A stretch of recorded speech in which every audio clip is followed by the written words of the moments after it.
अस्सलाम वालेकुम ख़वातीन व हज़रात, मैं आपका होस्ट अखलाक सालिक आपके साथ 94 स्पोर्ट्स पर आपको खुश आमदीद कहता हूँ। किसके हाथ पे अपना लहू तलाश करूँ? ये बात मैं नहीं कह रहा कि 24 करोड़ आवाम कह रही है। अब ये बात तो एक साइड पे रह गई है कि पाकिस्तान किस तरह जीता या हारा। सवालात कुछ और आ रहे हैं। आवाम की जबान क्या है? इस 24 करोड़ आवाम की जबान क्या है जो इस ममलकत की हकीकी हकदार है? और इस पे काबिज कौन है? और इस क्रिकेट का मुस्तकबिल कहां देखते हैं और किस तरह से होगा? बहुत से दोस्तों ने सवालात उठाए कि ये जो मोहसिन नकवी है, इसको तो क्या क्रिकेट से कोई पता है इसका? अगला सवाल आता है, यार क्या इसका क्रिकेट का चेयरमैन बनना बनता है? इस तरह के हजारों सवालात जो हैं वो हमारे कमेंट सेक्शन में भी आए, हमें दोस्तों ने फोन भी किया, मैसेजेस भी किए। तो उसके बाद मेरे जहन में एक लतीफ़ा आ गया, मैंने कहा मैं आपके साथ शेयर कर दूं। हो सकता है ऐसा नहीं करना चाहिए था, लेकिन मैं करूंगा क्योंकि जेवे ना मुंह ओवे दी चपेट, ये बात मेरी समझ में आई है क्योंकि मैं इनकी बड़ी तारीफें करता रहा हूँ कि गो कि इन्होंने बहुत अच्छा काम किया स्टेडियम के हवाले से, लेकिन मैं भी शायद हकीकत भूल गया था कि असल बात क्रिकेट की है। स्टेडियम का ताल्लुक क्रिकेट से है और क्रिकेट के लिए बन रहे हैं। अगर आपकी क्रिकेट तबाह हो जाएगी तो फिर आपने स्टेडियम क्या करने? ये अब मुझे भी शायद अब समझ आई है। मेरे दोस्त तैयब चौधरी साहब मुझे इस बात पे हमेशा कहते थे कि नहीं यार आप गलत कर रहे हैं, इस तरह क्रिकेट तबाह हो जाएगी, और उनकी बात बिल्कुल सादक और सच्ची साबित हुई है। तो मुझे लतीफ़ा कुछ है, जब ये सवालात आया कि यार इसने क्या हाल कर दिया है, ये क्या कर रहा है, तो मुझे याद आ गया कि किसी गांव में समझदार लोग 3-4 आ रहे थे। रास्ते में जब वो गांव में दाखिल होने लगे तो वहां पे बैठा एक शख्स उन्हें मिला जो बड़ा बदहाल बदसूरत, और उसके मुंह पे यूं कह ले कि लानतें पड़ी हुई थी। तो उससे सवाल पूछा उन्होंने कि इस गांव का नंबरदार कौन है? तो उस शख्स ने कहा कि नंबरदार मैं हूं। तो वो लोग हैरान हुए, उन्होंने कहा नहीं यार आप मजाक ना हमारे साथ करें, हमें बताएं कि नंबरदार कौन है इस गांव का। नंबरदार आप समझते हैं गांव का जो बेसिकली सरबराह होता है, तमाम मामला उसी के पास जाते हैं। तो फिर उस वो तमाम जो काम होते हैं, जो तरक्याती तमाम मसाइल होते हैं, वो भी हल करता है। तो उसने दोबारा जब पूछा तो उसने कहा यार हमने आपसे गांव के नंबरदार का पूछना, आप बराह करम हमें जो है वो बता दें कि कौन है नंबरदार। तो उस शख्स ने कहा यार नंबरदार मैं ही हूँ। तो वो लोग जो थे उन्होंने कहा यार ये कैसा भद्दा सा शख्स है। तो उसने एक ने उनमें से बोल दिया कि यार नंबरदारी जड़ी है ना वो तेरे मुंह ते नहीं पैंदी। पंजाबी में बता रहा हूँ, यानी नंबरदारी जो है वो आपको जचती नहीं है। तो उस शख्स का पता आगे से जवाब क्या था? जो नंबरदार था वो भी वहां का मोहसिन नकवी होगा ना। तो उसने कहा कि अगर नंबरदारी मेरे मुंह ते नहीं पैंदी तो पिंड तेरे पड़वइये जा रहा है, यानी अगर मेरे मुंह पे नंबरदारी नहीं पड़ रही तो सारा गांव जो उजड़ गया है वो भी मैंने ही उजाड़ा है। तो मेरी बात समझ में आ गई। ये बात जब मेरे लतीफ़ा ज़हन में आया, ये बात आई कि अगर क्रिकेट सारी उजड़ गई है तो आप अगर मेरे जो जो क्रिकेट फैन है जो सवालात उठा रहे हैं कि यार क्रिकेट इनको सूट नहीं करती, क्रिकेट इनका शोभा नहीं है, तो मैं आज आपको बता दूं कि क्रिकेट का जो बेड़ा गर्क किया है तो वो इन्हीं ने किया है।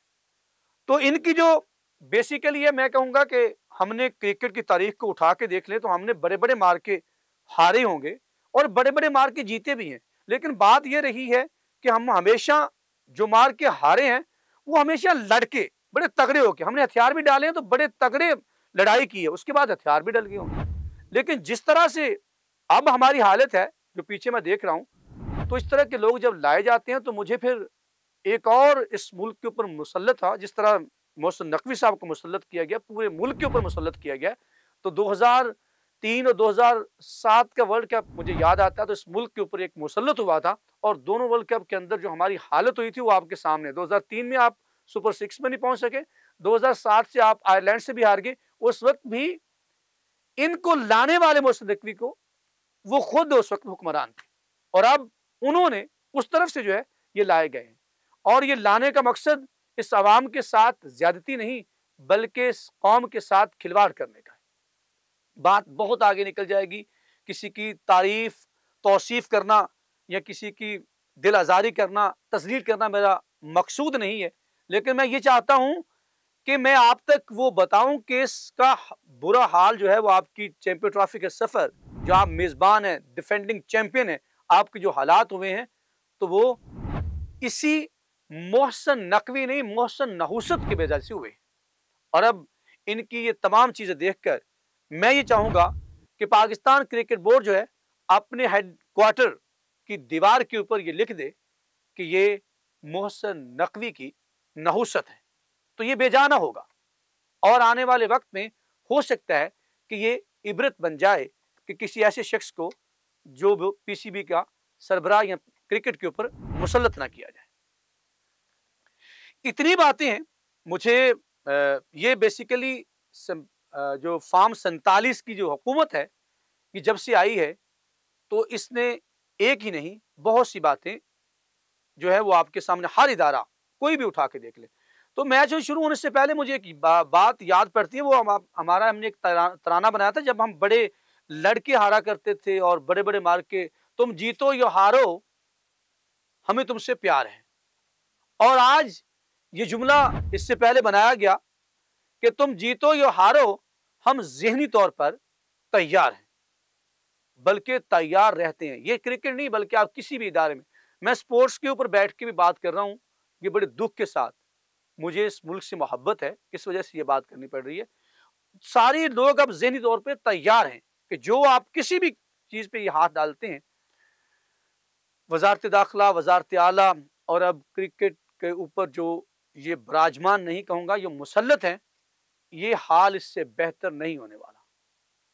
آپ میزبانی کے فرائض سر انجام دے رہی ہیں، آپ نے اپنی ہاکی کا حال دیکھ لیا، اس سے پہلے آپ اسکواش کا حال دیکھ لیا، تمام وہ تو جیون تھرو میاں چنو سے پتہ نہیں اپنی بال بوتے پہ کیسے جیت کے آ گیا ارشد ندیم، اللہ اس کا بھلا کرے اور اس کو قومیں دعائیں دیتی ہیں، اور اس سے پہلے ایک اور بھول جائیں گے آپ دیکھیں گے تھوڑی دیر بعد، اسی طرح جیسے آپ نے ہاکی کو بھول گئے، پھر آپ نے نو بٹ تھا ایک جو پاکستان کے لیے ایک میڈل لے کے آیا تھا، لیکن کرکٹ جو ہے اس کی تباہی کی وجہ کچھ نہیں ہے۔ اگر آپ 2007 کے بعد پاکستان اور انڈیا کی کرکٹ کا کمپیئر کریں گے تو انڈیا کے حالات بھی ہم سے یکسر مختلف نہیں تھے، ایسے ہی تھے، لیکن پھر کیا ہوا، انہوں نے اپنے کرکٹ سے اور سسٹم سے نقوی نحوستوں کو نکالا، اور پھر اس کے بعد اب دیکھیں وہ بتدریج جو ہے وہ ترقی کی راہ پر گامزن ہوتے گئے، اور پھر دیکھیں کتنے گولڈ میڈل کرکٹ سے وہ حاصل کر کے آج بھی وہ جو ہے وہ T20 کے ڈیفینڈنگ